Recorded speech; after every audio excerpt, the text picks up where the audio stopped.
Today, what are the 4 great discoveries of modern science that prove God exists? The first great discovery of modern science is that the universe had a beginning. Where did it come from? Historian of science Fred Burnham has written, "The God hypothesis is now a more persuasive and respectable hypothesis than at any time in the last 100 years. The second great scientific discovery is that space and time also had a beginning. This discovery demands an explanation. It calls for a transcendent cause beyond the universe itself. The third great discovery of modern science is that the laws and constants of the universe have been fine-tuned for human life to exist. As physicist Fred Hoyle has written, a common-sense interpretation of the evidence suggests a super-intellect has monkeyed with physics and chemistry as well as biology to make life possible. The fourth great discovery of modern science is the digital code embedded in the DNA molecule in every human cell. The 3 billion characters of precise information in the digital code instruct the cell how to build complex molecules to do the work so the cell can stay alive. Where did this specified information come from? It is compelling evidence of an intelligent designer for the origin of human life. My guest today, who will explain these 4 great scientific discoveries, is Dr. Stephen Meyer, who received his PhD in the philosophy of science from Cambridge University. He is co-founder of the intelligent design movement in the world and a senior fellow at the Discovery Institute. We invite you to join us for this special edition of the John Ankerberg Show.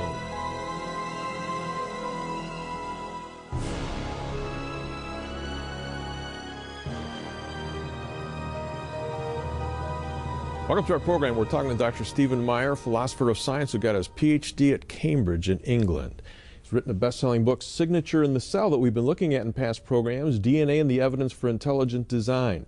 And what we have seen is that if you look at the cell, you've got trillions of cells in your body, those cells are so filled with information. And we've looked at some of that information, and that screams for an intelligent designer. That's what the evidence shows when you look through the microscope. When you look through the telescope, which is where we're going now, I think you're going to see design there as well. But that's not the worldview that's at large. We've got new atheists like Richard Dawkins, who wrote The God Delusion, Christopher Hitchens, God is Not Great, Sam Harris, The End of Faith, and others. Richard Dawkins said, everything, whether here or other worlds, where you see intelligent design, it's not really an intelligent designer that's doing it. There is no intelligence out there. It's an illusion. Now, Stephen, when you were working on your PhD at Cambridge, you investigated that worldview and compared it to how science actually started. Talk about that. Well, it's really been a kind of a lifelong journey in investigating these big questions and the relationship between science and the larger worldviews that we humans formulate to make sense of our experience. And what Dawkins is saying is that science properly understood undermines belief in God. It challenges belief in God. And his argument runs something like this. He says that the strongest argument for believing in God was always the argument from design. When Darwin came along, we came to understand that there is no design in nature, only the illusion or the appearance of design. And therefore, belief in God is tantamount to a delusion. And that's the title of his famous book, The God Delusion. What strikes me about that is just how at odds his perspective is with the perspective of the scientists who actually founded what we call modern science. If you go back to the period of Newton and Kepler and Boyle and Galileo and Copernicus, the period that historians of science call the scientific revolution, the concept of design, intelligent design, was actually part of the foundation of the whole scientific enterprise. The scientists at that time had a watchword or a kind of a motto, and it was the idea of intelligibility. They believed that they could study nature and make sense of it because it was intelligible to the human mind. Why? Because it had been designed by a rational intellect, namely, in their view, the Judeo-Christian God. Give me a few examples. Well, there are many scientists who had this perspective, but take, for example, the founder of modern biology, John Ray. In his book, it was actually titled The Wisdom of God Manifested in the Works of Creation, which was a paraphrase of a passage in the book of Romans in the Bible that affirms that from the things that are made, the unseen qualities of the Creator can be known, including His wisdom.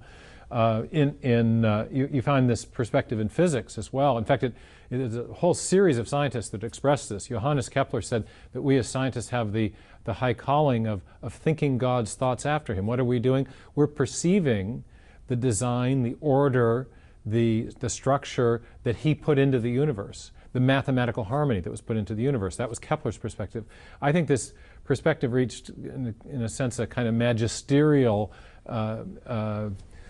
epitome in the works of Newton. He wrote in both the optics, his famous work on the eye and light, and in his most famous work of all, the Principia, he made design arguments. So many scientists assumed design. Newton wanted to establish it by the evidence based upon what you might call the fine-tuning of the arrangement of the planets in the solar system. He was aware that gravity provided a force that was being harnessed to keep everything going, but he also realized that the forces of gravity that were in play from one planet to another and the sun to the different planets were so complicated that it was very difficult to imagine how you could get all those forces to balance to maintain a stable orbit.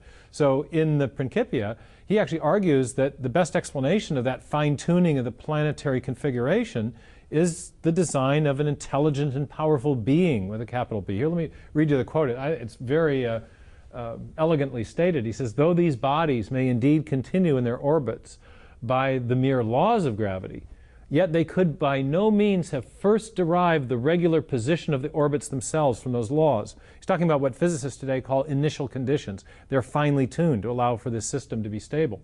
Thus, this most beautiful system of the sun, comets, and planets could only proceed from the counsel and dominion of an intelligent and powerful being.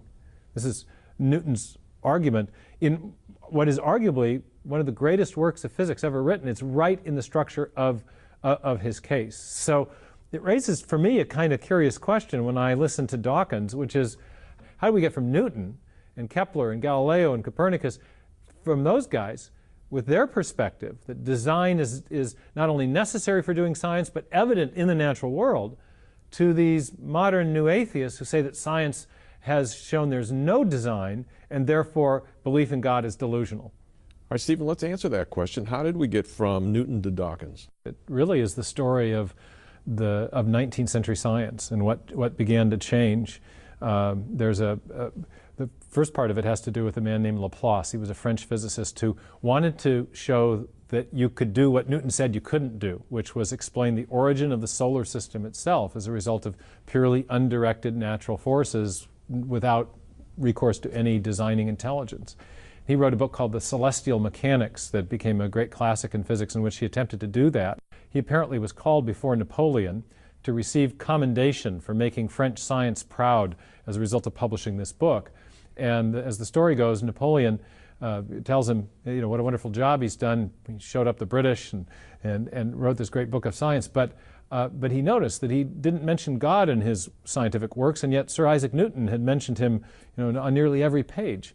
And Laplace is said to have kind of puffed himself up and said, "Sire, I have no need of that hypothesis."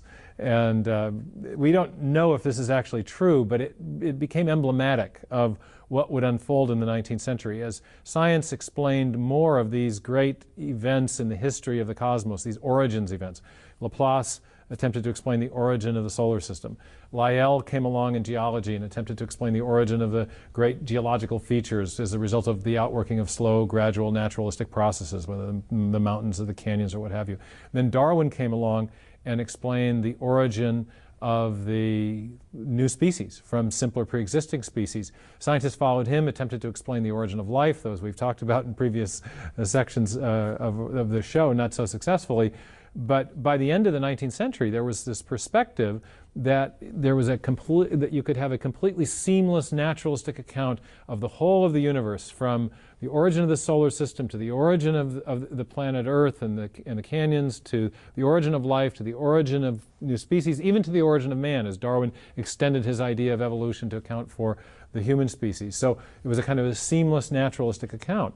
And one scientist has said of Darwin that he helped establish this materialistic worldview.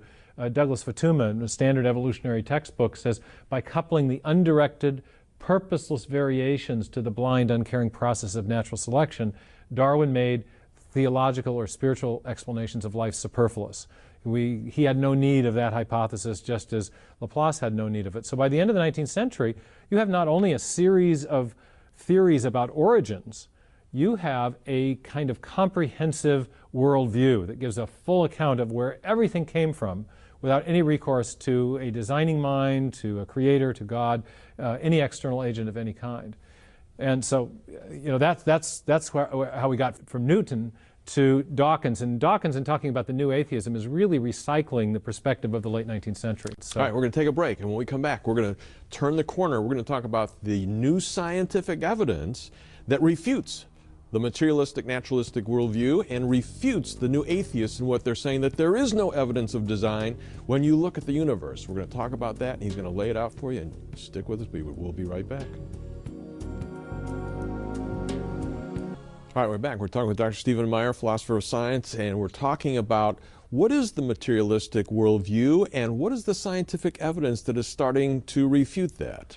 Well, if you think about what we were talking about in the last segment, how the scientists of the 19th century had developed a series of ideas about how all the big things in the universe arose. They had an explanation, or at least so they thought, for the origin of the solar system, for the origin of the great geologic features, the origin of new forms of life, the first life. They had this seamless materialistic account. But if you were to ask a question about that, there was one unanswered question, and it was, well, where did all the matter come from in the first place? Where did all the particles and the gases come from that were necessary to build even the solar system? Well, that didn't bother scientists in the 19th century so much, because they assumed that the universe was infinite, that it had always been here. So if you want to tell the story of the cosmos, you go back from human life to simpler life, to the first life, to the chemicals out of which the first life was made, to the elementary particles, and those have been here from eternity past. And so the materialistic worldview could be summarized in a kind of a little credo that runs something like this. From eternity past were the particles. Not in the beginning was the, but from eternity past were the particles. And the particles arranged themselves and became more complex stuff, more complex chemicals. And the chemicals arranged themselves and became the first living cell. And that eventually evolved by undirected materialistic processes, namely natural selection, and that cell became more complex life. And those living forms eventually conceived of the idea of God. They became aware first and then conceived of the idea of God. So in the materialistic worldview, there is a place for God, but God is a concept in the mind of one of the evolved forms of life, namely us, but God has no reality, and what is fundamental, what is the thing from which everything else comes, is the particles, is matter and energy that has been here from eternity past. So that's a perspective that's not just based on certain scientific theories, it's comprehensive, and in that sense it's a kind of a philosophy or a worldview, a comprehensive way of looking at everything. Very clear picture of the materialistic view. Now, let's get into the stuff. What's the new science that is destroying that? Well, remember, one of the key premises then in this worldview is that matter and energy are eternal and self-existent, and then also self-organizing. But the fabulous, extraordinary discovery of modern cosmology is that the universe is not eternal, that it's not always been here, that time is not infinite in duration going all the way back. And what first made scientists aware of this was things that they were seeing through the telescopes, the dome telescopes that came on the scene in the 1920s. And this is a photograph of Edwin Hubble, for whom the Hubble telescope of today is named. Hubble began to work in astronomy at a very propitious time, right in the 1920s, as these great dome telescopes were being designed and created. And as a result of these telescopes, they could capture a great deal of light coming from the night sky, and we're able to resolve little tiny pinpricks of light that previously we couldn't make out. And before the 1920s, there was a debate among astronomers as to whether or not the Milky Way, the galaxy in which our solar system resides, was the only galaxy or not. What Hubble discovered was, first of all, that there were many galaxies in every quadrant of the sky. And I've got some photos of some, they're absolutely beautiful. Here he is at his telescope having a look, and he's got spindle nebula that he discovers. Some of these are some of his original photographic plates, spiral nebula, sketches that he made of these beautiful galactic phenomena. And now we know that as you look at any quadrant of the sky in which you choose to focus, and then you magnify that, this is what's called the Hubble Deep Field, even the tiniest little quadrant is just chock full of galaxies in every direction. So it's an immense and enormous universe. That's the first thing he discovers. But the second thing is even more significant philosophically and scientifically, and that is that the galaxies, the light coming from these galaxies, is shifted in the electromagnetic spectrum, from red to violet. It's shifted in the red direction of the spectrum, indicating that the light is coming from objects that are receding, that are moving away from us very fast. Some of your viewers would probably remember the Doppler effect. We're aware of it with sound. If you have a train recede from us, the pitch of the train goes down. Same thing happens with light.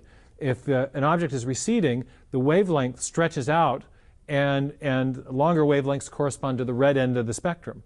So light that's shifted in the red direction is indicating a recessional velocity. The thing is moving away from us. And what Hubble discovered was that no matter which quadrant of the sky we look, we find galaxies that are moving away from us. And that led to an amazing conclusion, which is that the universe is expanding. And it's expanding outward in all directions. It's a kind of a spherical expansion, if you will. And I've got a way of illustrating that, if you will. Okay. And this is a simple balloon. But the idea, if every galaxy is moving away from us, and if the further away it is, the faster it's going, which is something else that Hubble discovered, the only way to make sense of that is that the universe is expanding in a spherical way like this. In other words, as you're going in the forward direction of time, the galaxies are moving further away from each other, and the universe is expanding. Okay, real simple illustration. Kind of an oval-shaped universe here. But anyway, what happens though, think about this. What happens as you begin to back extrapolate, as the scientists say? As you begin to think about what the universe would have been like 1,000 years ago, or 100,000 years ago, or 1,000,000 years ago. You go back as far as you want, and at each step back, the universe is going to be getting smaller and smaller and smaller and smaller, until finally you get to a point where all the matter in the universe is congealed into a single point, and that marks the beginning of the expansion, and also the beginning of the universe itself. And so, contrary to the 19th century perspective that said that the universe was eternal and self-existing, and it was infinite in duration and time going back, Hubble's discovery was the first of many indicators that the universe actually had a definite beginning, in fact, a definite beginning in time. And that established now what we refer to as the finite nature of the universe. It's not infinite in time, it's finite. It has a beginning. Next was Einstein. Well, Einstein has a very interesting role in this story, because he's the great, the guy with the bad hair that we all know, that is the icon of science itself. And he was working on a theory called general relativity in the teens, prior to Hubble. And as a result of this is a theory of gravity that implied that massive objects cause space itself to actually bend or create a curvature of space. And his theory implied that the universe was expanding and decelerating, as if a good illustration might be like a firecracker. You light it, you throw it in the air, it goes kabang, and then you have the paper shrapnel that first accelerates very quickly and then kind of flutters to the ground. And in other words, the implication of his theory and the math that described what the universe was doing implied that the universe was expanding and decelerating, but then if you wind the clock back again, that it had a beginning. So Einstein's theory and Hubble's observations converged on this conclusion that there must be a beginning. But the interesting part of the story is that Einstein didn't want to believe his own results. He didn't want to believe his own math. And so what he did is he posited an arbitrary value for one of the constants in his equation. His field equations of relativity, general relativity, implied that the universe was expanding. And it had to be expanding to counteract the force of gravity, because if we only had gravity, we'd all collapse into one big ball. So he posited not only gravity, but there was an expansion force, but then he posited another force of just the right strength to a contracting force that would counteract the expansion force. And that was called his cosmological constant. Now, he had no physical justification for this, no evidence to support this, but he was at the time strongly persuaded of the naturalistic, the materialistic worldview that said that the universe was eternal and infinite in time. And the idea of a beginning to the universe was just abhorrent to him. So he posited this as a kind of philosophical necessity to keep the universe static and thereby eternal in time. And he later learned that, well, he'd made a bit of a mistake on that. In fact, it was encountering Hubble that got him to change his mind again. Einstein made up this cosmological constant, and yet later on, the evidence brought him back and showed him that he was wrong, and he admitted that he was wrong. What happened? Well, it's a famous story. He was invited out to the Palomar Observatory in Mount Wilson in Southern California. Hubble had made these amazing discoveries about the expanding universe. He writes to Einstein and invites him to come out to see what he's seen.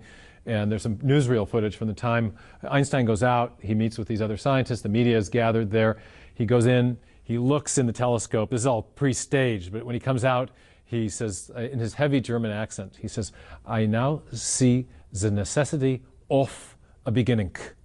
And he later announced that his fudge factor, the precise value that he set for the cosmological constant, was the greatest mistake of his scientific career, that instead of an infinite universe infinite in time, there was now decisive evidence from the heavens, from the telescopes, that there was a definite beginning to the universe, just as his theory of general relativity first implied. So he had these two strains of scientific discovery, one theoretical, one empirical, converging on the conclusion there must be a beginning, in stark contradiction to the key tenet of the naturalistic worldview that says that the universe is eternal and self-existent and infinite in time. So this is a huge challenge to scientific materialism.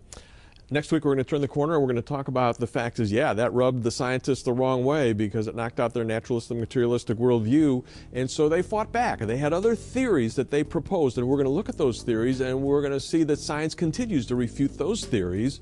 So, folks, join us next week. Next week on The John Ankerberg Show.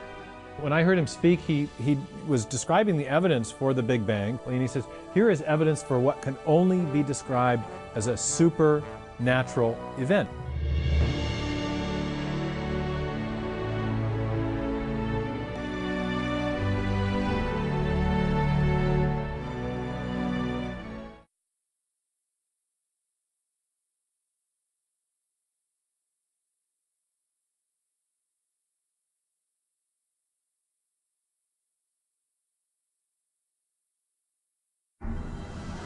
Today, what are the 4 great discoveries of modern science that prove God exists? The first great discovery of modern science is that the universe had a beginning. Where did it come from? Historian of science Fred Burnham has written, "The God hypothesis is now a more persuasive and respectable hypothesis than at any time in the last 100 years. The second great scientific discovery is that space and time also had a beginning. This discovery demands an explanation. It calls for a transcendent cause beyond the universe itself.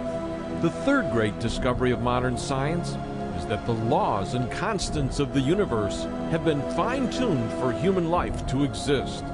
As physicist Fred Hoyle has written, a common-sense interpretation of the evidence suggests a super-intellect has monkeyed with physics and chemistry, as well as biology, to make life possible. The fourth great discovery of modern science is the digital code embedded in the DNA molecule in every human cell. The 3 billion characters of precise information in the digital code instruct the cell how to build complex molecules to do the work so the cell can stay alive. Where did this specified information come from? It is compelling evidence of an intelligent designer for the origin of human life.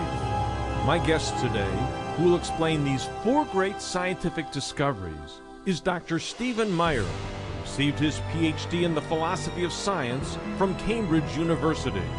He is co-founder of the intelligent design movement in the world and a senior fellow at the Discovery Institute. We invite you to join us for this special edition of the John Ankerberg Show.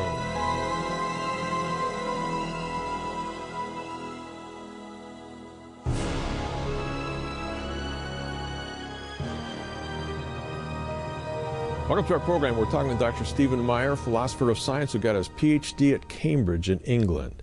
He's written a best-selling book, Signature in the Cell, that we've been looking at in past programs, DNA and the Evidence for Intelligent Design. And he is talking about where did everything come from? Where did the universe come from?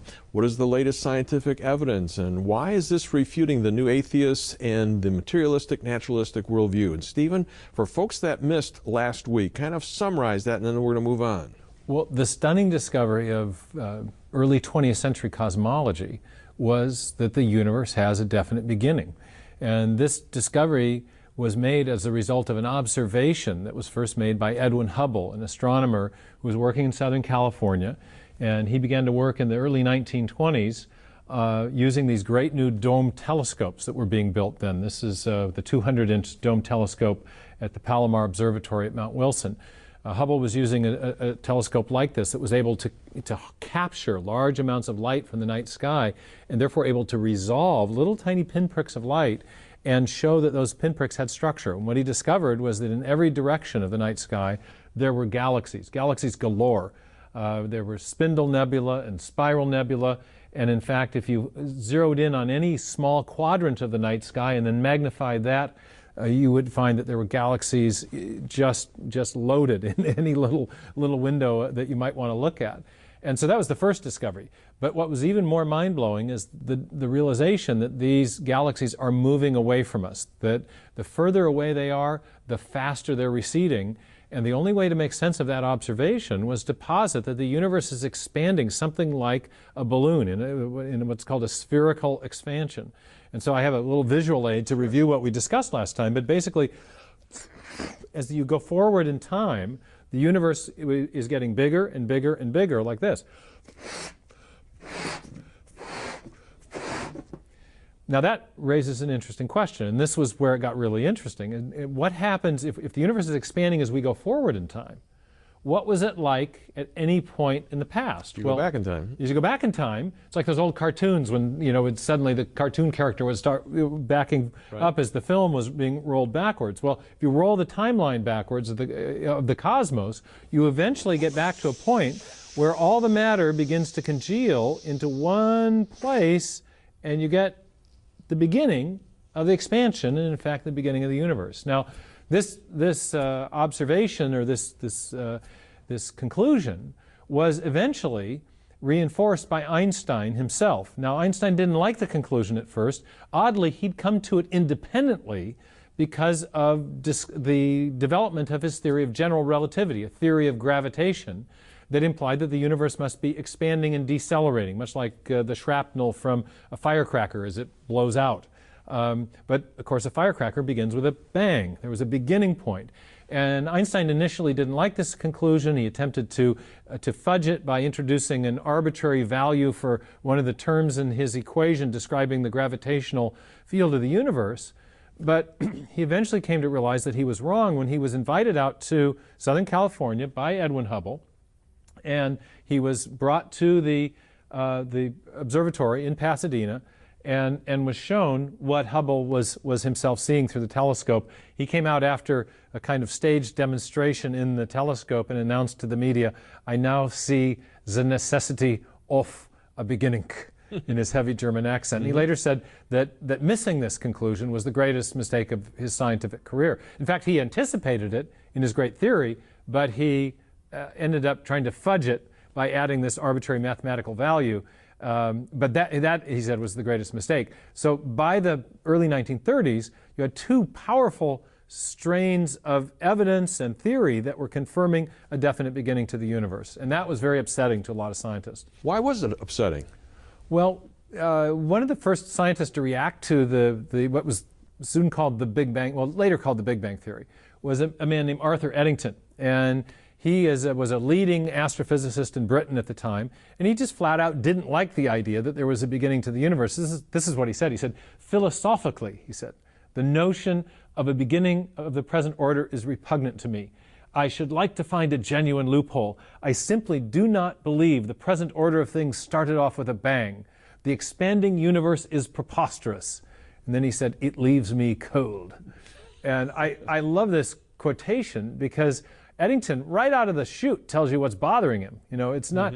Sometimes I joke when I'm giving public presentations on this. I said, I'll say that Eddington's theory was what we call in the theory in psychology that we call denial. You know, he didn't really have any good scientific reason. It was just philosophically offensive. He was wedded to this 19th century worldview that we call scientific materialism, that posits that the universe is eternal and self-existent and has no beginning.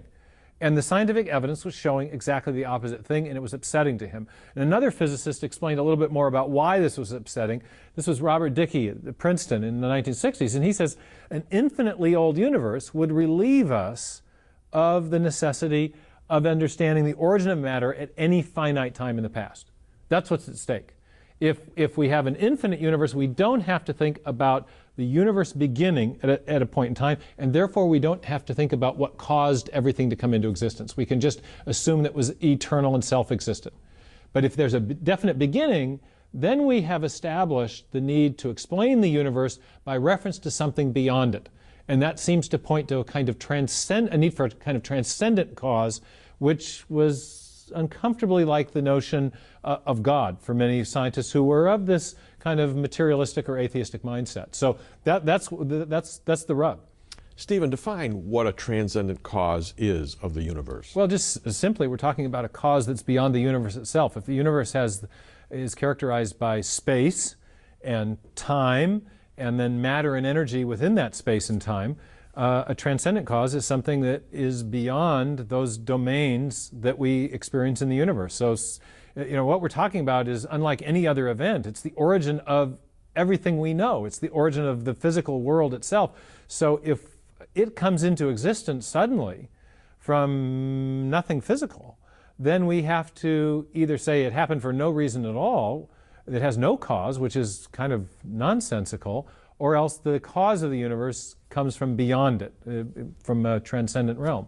Well, and obviously naturalistic, materialistic scientists didn't like that, and so they didn't like this thing of a beginning point. Well, this is very, very troubling. I had the opportunity to attend a conference in 1985 where I heard Alan Sandage speak, and Sandage was first the student of Edwin Hubble and later a very prominent cosmologist and astronomer in his own right. He was deeply involved in verifying the expansion of the universe by showing that each of the galaxies in all different quadrants of the sky were in fact receding, were moving away. And when I heard him speak, he was describing the evidence for the Big Bang, for the definite origin of the universe and time, and he said this, he said, here is evidence. He looked into the camera, it was a very gritty kind of determination. He wasn't exactly happy about this when he was first discovering it, apparently, and he says, here is evidence for what can only be described as a supernatural event. What he meant was, this event points to a cause that lies beyond nature, because nature is what we're talking about here. Nature is what's been brought into existence. So, and he goes on to say, there's no way this could have been predicted or explained from within the realm of physics as we know it. It's pointing beyond physics.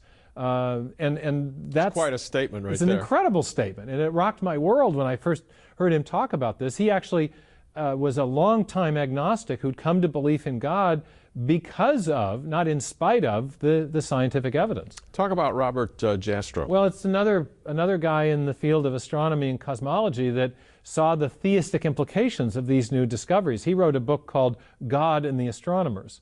And there's a famous passage at the end of his book where he kind of sums up the dilemma that many scientists felt as a result of the evidence for a definite beginning. He said, this is an exceedingly strange development.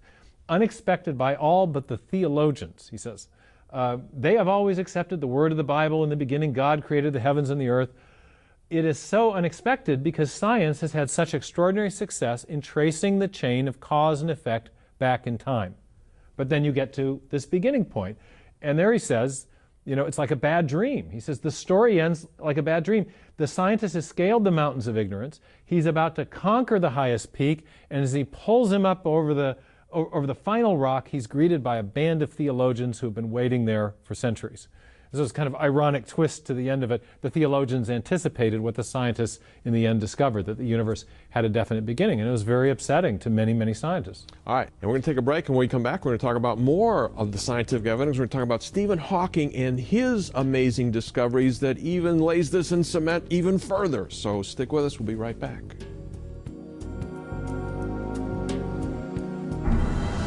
If you would like to have all of the information in our series, The 4 Great Discoveries of Modern Science That Prove God Exists, with Dr. Stephen Meyer, it's available on DVD for a gift of $49. And you may order this series now by calling us at 1-800-805-3030.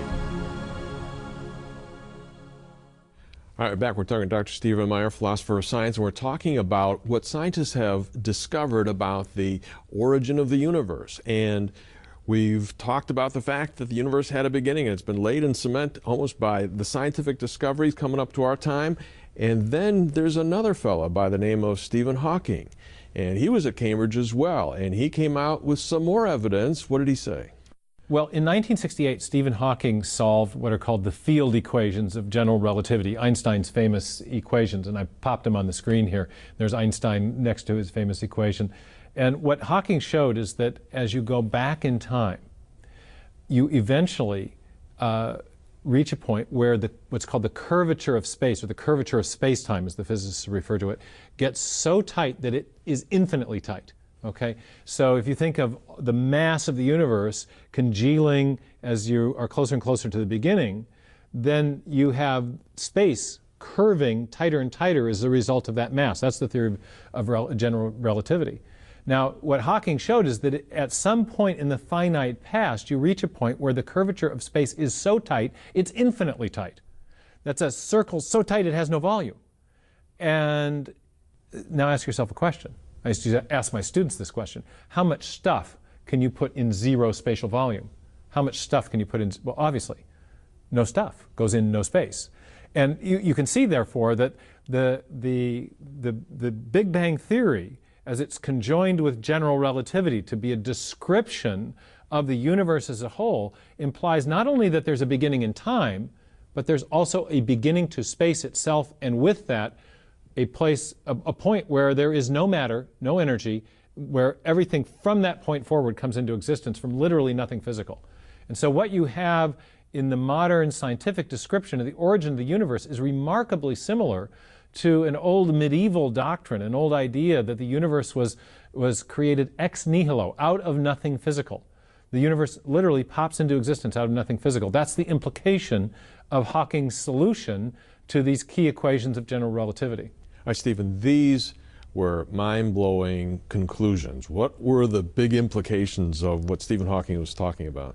Well, Stephen Hawking and the whole revolution in cosmology that's taken place with all the different evidences that have pointed to a definite beginning for the universe, I think point to the need for a transcendent cause of some kind. Again, a cause beyond the universe itself.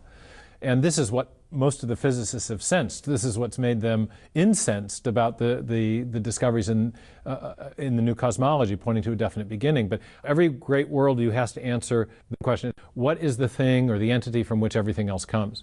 And as you look at the Big Bang singularity, as it's called, the beginning point of time and space and matter and energy, and you ask yourself, which of the great systems of thought, the great worldviews can explain that, you realize right away there's a huge problem for the materialistic worldview, the one that we've inherited from 19th century science, because materialism, first of all, affirms that the universe is infinite in time. Well, right away the Big Bang refutes that. But beyond that, it affirms that matter is the thing from which everything else comes. And yet, if you take Stephen Hawking's discovery seriously, you realize that if you go back far enough in time, you have an infinitely tight curvature to space, which corresponds to no spatial volume, and therefore there's nowhere to put any stuff. There is no matter in the early phase of the universe. It comes into existence suddenly from nothing physical. And therefore the materialistic worldview can't refer to anything as a cause that can account for the origin of the universe. The materialistic worldview says that matter is the end-all and be-all, the thing from which everything else comes. But matter comes into existence. It's the first effect, but it is not the cause of the origin of the universe itself. So that's a big problem. Pantheism, the Eastern worldview, also has a problem explaining the origin of the universe from nothing physical, because pantheism affirms that God is not a person. God is kind of the mystical unity that binds all of the material universe together, and God and matter are linked. They're coextensive. God is in the flowers and the trees. He's in our bodies. He's in the mountains. God and matter are coextensive, is the philosophical word. God is all and all is God. Exactly. But if you go back far enough and there's no matter, there's no God. There's no God. In both cases, with the materialistic worldview and the pantheistic worldview, there is no entity separate from the universe itself that can be invoked to bring the universe into existence, to act as a cause of the universe itself. And that's where I think that some kind of worldview that invokes a transcendent cause, like deism or theism, two worldviews that hold that there is a God separate from the universe that brought the universe into existence, are the only kind of worldviews that can really account for this evidence. And so deism is the idea that God created the universe and then has had nothing to do with it ever since, but God is still separate from the universe. And theism is the idea that God created the universe and has been actively involved in the universe ever since.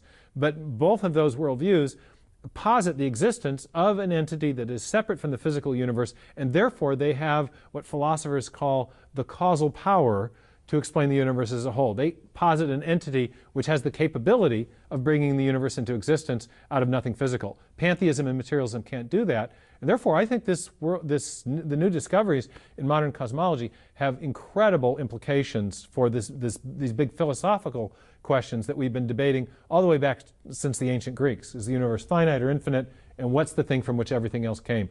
Mind, a power beyond the universe, or matter? Stephen, this would sound like an ironclad case, okay?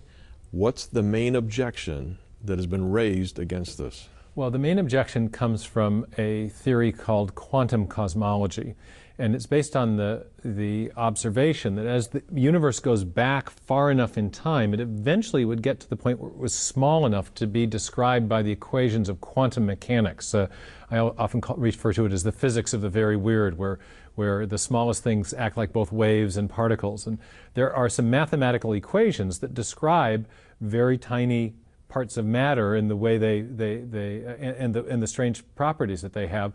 And when the universe is small enough, those equations would apply to the universe as a whole. And so some people have posited that when we get a theory of how gravity works at that level, it might supplant Einstein's general relativity, and we may get rid of the singularity. Now, the first thing you need to know is that we don't have a theory of quantum gravity, so we have no good reason to think that we will eventually get rid of the singularity, the beginning point.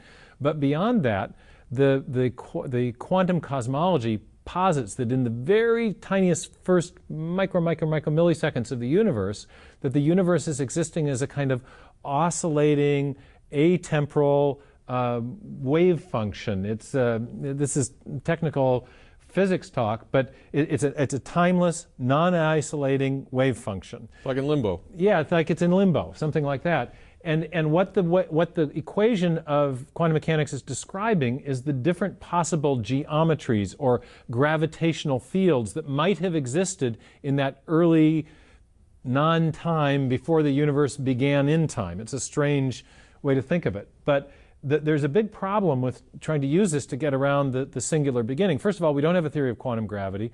But secondly, the equation of quantum mechanics that describes this early mysterious state is actually describing multiple possible states of affairs that might exist, multiple possible geometries or gravitational fields.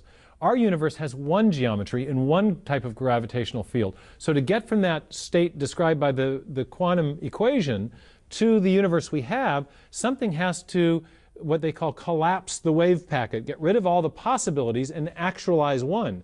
And in the standard, what's called Copenhagen interpretation of quantum mechanics, what collapses the wave packet, what the thing that actualizes possibilities into one, is always an observation, which is made by a mind, a person.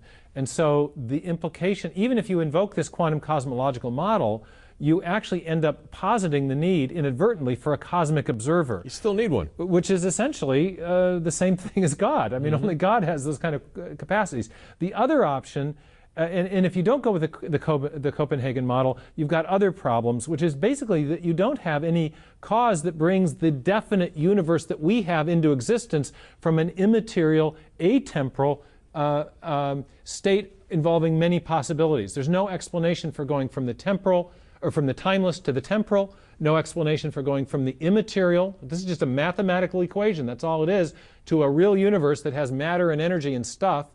And there's no explanation for the infusion of information that's involved in going from all that range of possibilities to an actualized universe, because you're in a sense presented with a range of choices and you're choosing one. That's an impartation of information, and that's completely unexplained. So this quantum cosmological model either invokes a cosmic observer, or it requires an unexplained transition from no time to time, from no matter to matter, and an unexplained infusion of information. That sounds like, again, design. All right, we're going to continue this, folks. If you find this fascinating like I do, next week we're going to talk about the next step of the scientific evidence that we've seen through the telescope, and that's the fine-tuning of the universe and how this plays into the equation. It's adding evidence on top of evidence for a theistic conclusion of where everything came from. You won't want to miss that, so please join us next week. Stay tuned for scenes from next week's program. If you would like to have all of the information in our new series, The 4 Great Discoveries of Modern Science That Prove God Exists, with Dr. Stephen Meyer, it's available on DVD for a gift of $49. You will learn how scientists have discovered that the universe had a definite beginning, a discovery that verifies the biblical statement, "In the beginning, God created the heavens and the earth." How space and time also had a beginning, a discovery that demands a transcendent cause beyond the physical universe itself, a cause which Christians call God. How the universe has been fine-tuned for human life to exist, and how design has been built into the very fabric of the laws and constants of physics, and how the digital code in the DNA molecule of every human cell is compelling evidence of an intelligent designer for the origin of human life. All 4 television programs in this important series are available on DVD for a gift of $49. Then second, our series, Does the New Scientific Evidence About the Origin of Life Put an End to Darwinian Evolution? Also with Dr. Stephen Meyer. In this series, you will learn how the human cell is complex beyond belief, a veritable micro-miniaturized factory containing thousands of exquisitely designed pieces of molecular machinery, how the 3 billion characters of precise digital code embedded in the DNA molecule is compelling evidence of an intelligent designer for the origin of human life. All 5 television programs in this series are available on DVD for a gift of $49. And third, we have written 2 new study guides with extensive notes that parallels each of our television series with Dr. Meyer. They are available for a gift of $8 each, or for 5 or more copies for $5 each. Fourth, we are making available 3 beautiful documentary films. First, Unlocking the Mystery of Life, which will transport you by state-of-the-art computer animation into the interior of the trillions of cells in our bodies to show you the systems and machines that are present and bear the unmistakable hallmarks of God's design. Second, the hour-long film documentary, The Privileged Planet, which will show you how the laws of physics are precisely fine-tuned for the existence of life, why Earth's environment provides a delicate an exceedingly rare cradle for complex life, and points to a universe that is designed by God. Third, the documentary film Darwin's Dilemma, which explores the Cambrian explosion of plants and animals. Where are the missing transitional fossils and links that Darwin postulated should be in the fossil record? Can any naturalistic evolutionary process explain this startling explosion of early plant and animal life? Or does the Cambrian fossil record point unmistakably to purpose and intelligent design? The 3 documentary movies are available for a gift of $45. And finally, if you would like to have all of the materials mentioned today, including the 2 television series, plus the 2 study guides, plus the 3 documentary movies, all of these materials together are available in a special package for only $129. And you may order this special package now by calling us at 1-800-805-3030. That's 1-800-805-3030. Or you may order these programs at our website at jashow.org. Next week on the John Ankerberg Show, Fred Hoyle, the famous British astrophysicist, says that a common sense interpretation of the data suggests that a super intellect has monkeyed with physics and chemistry as well as biology to make life possible. I think Hoyle's exactly right here.